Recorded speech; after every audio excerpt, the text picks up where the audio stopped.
And the deadliest mass shooting in modern American history thrust the bitter debate about gun control back to the center of Washington politics.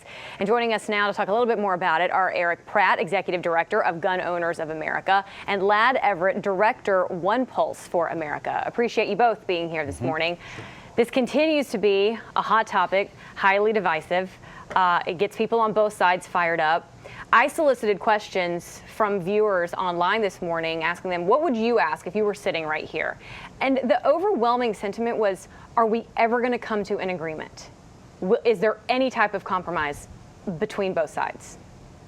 Well, the problem is, quite frankly, is that there is no law that is going to stop bad guys from getting guns like this. I mean, whether it's a truck being used in Nice, France to kill over 80 people, or fertilizer like Timothy McVeigh used, bad guys will get their hands on guns. In Europe, which even has far stricter gun control laws, by the way, they actually per capita have more mass shootings than we do here in the United States. So you take a country like France, that one lone country, even though they're smaller than us, in 1 year, the year of the Bataclan concert massacre, more people died in mass shootings in France in 2015 than in all the U.S. mass shootings during Obama's presidency. So you're not going to stop bad guys from getting guns. Eric, I see you shaking your head. Yeah, I'm not sure about that. Look, France has a dramatically and astronomically lower rate of gun death than the United States. So, you know, I'm not sure even what Eric's referring to.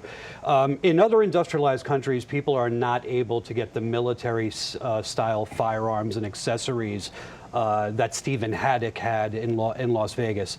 Stephen Haddock had somewhere in the neighborhood of 23 semi-automatic rifles in that room, 2 tripods set up. He had the capability to fire on full automatic. We're not sure exactly how. It could have either been a weapon that was converted to full automatic, but we also know he had 2 what are called bump stocks, which are devices that allow semi-automatic rifles to fire on full automatic and which are fully legal to purchase with no screening whatsoever. There are not other democracies that allow people, that allow a single individual to amass the type of firepower necessary to inflict 600 casualties. We are the outlier. We are an abomination in that area, and there is plenty of room to fix it. And we don't need every single American to agree on fixing it. Those of us who are ready to fix it, and we are a majority in this country, can do so now. Oh, Eric, let me ask you about specifically, you know, the fully automatics or the semi-automatics. A lot of Americans are asking, why should people be allowed to get their hands on a high-powered weapon like that? It cannot be used for hunting. You shred your meat. It is, you know, a military-grade weapon. Why should American civilians be able to buy those? Actually, it's not a high-powered weapon. The AR-15s that he had, from what we know, hunting weapons actually are far more. He would have done more damage with a hunting round.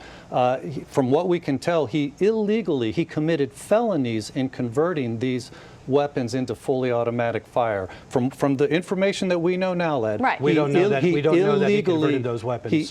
Because you cannot own a fully automatic firearm that is made past 1986. Correct. So if he converted it to that, he then made an illegal firearm. See, once again, laws aren't going to stop these types of crimes from occurring. And you know what? I mean, Ladd, a lot of you know, gun control advocates push for harsher background checks. He went through all the proper protocols. He was able to get all of these guns legally. Right. The gun laws in Nevada are able to get some of the most lax in the country. However, he does make the point here. He is a prime example of how tougher background checks would not have kept guns out of his hands. No, that's not true at all. First of all, we don't know that he converted the rifle. He could have used bump stocks.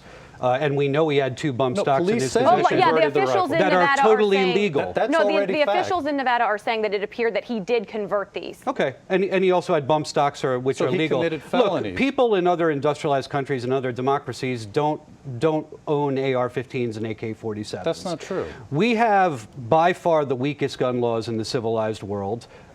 We don't do a lot of screening at the point of purchase. In states like Nevada, there's plenty of things you can buy privately, including guns and accessories, without any screening whatsoever, without any record of that sale. We do nothing in this country to prevent these types of shootings. Every time we have one, Republicans in Congress shake their heads, try to let the noise die down a little bit and end up doing nothing, and we simply hold our breath and wait until the next one. And yet we have now reached mass shootings. Please don't interrupt me when I'm speaking. We have now reached a point in this country where a single man armed with firepower that exceeds what we saw in movies like Rambo is able to inflict 600 casualties. Is that what our founding fathers intended? And you're filibustering. I don't think they did. They had weapons I don't like think they this, did. lad. No, they did not. Look at the Girondoni rifle. No, they did not.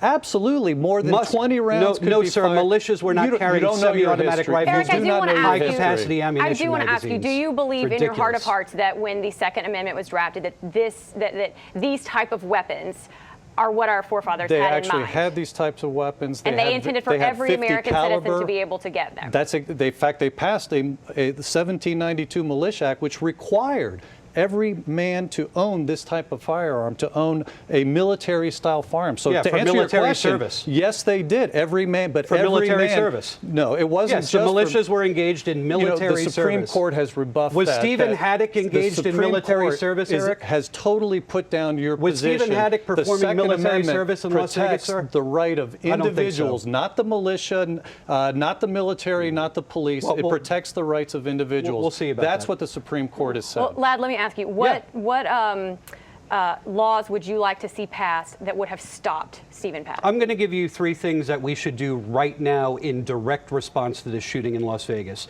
The first thing is the SHARE Act, which is being considered in Congress right now, should be tabled immediately. It is a bill that would deregulate silencers and also deregulate armor-piercing ammunition. It is a bill that would make the next shooter even more lethal. That bill should be tabled immediately.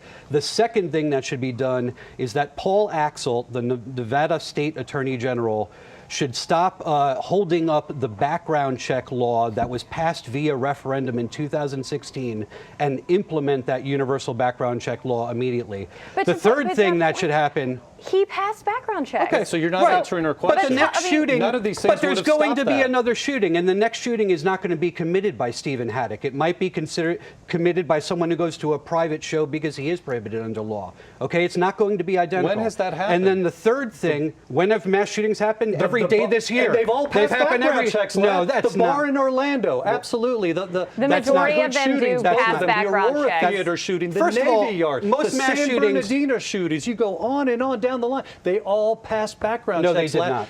No, they did not. And first Once of all, again, you do not know your facts. Go back and look at that. Every single one I mentioned, they pass background checks. I'll talk when Eric allows me. And then the third point. Am I allowed to talk now, Eric? Now, is this one actually going to answer her question? Go ahead. Okay, thank you.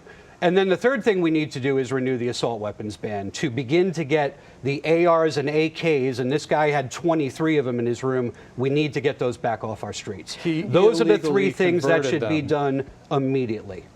And no, contrary to Eric's assertion, no, other democracies do not have a mass shooting a day. And most mass shootings, by the way, take place in the home, not in public. Most shootings in which a single person is killed or 4 or more people are killed in a single incident happen in the home, not in public. They are domestic violence incidents. Countries like Finland, Albania, Norway, they all have higher mass shooting rates than we do. Thank you for interacting with me constantly. Appreciate it. All right, so I want to finish with the question I began with.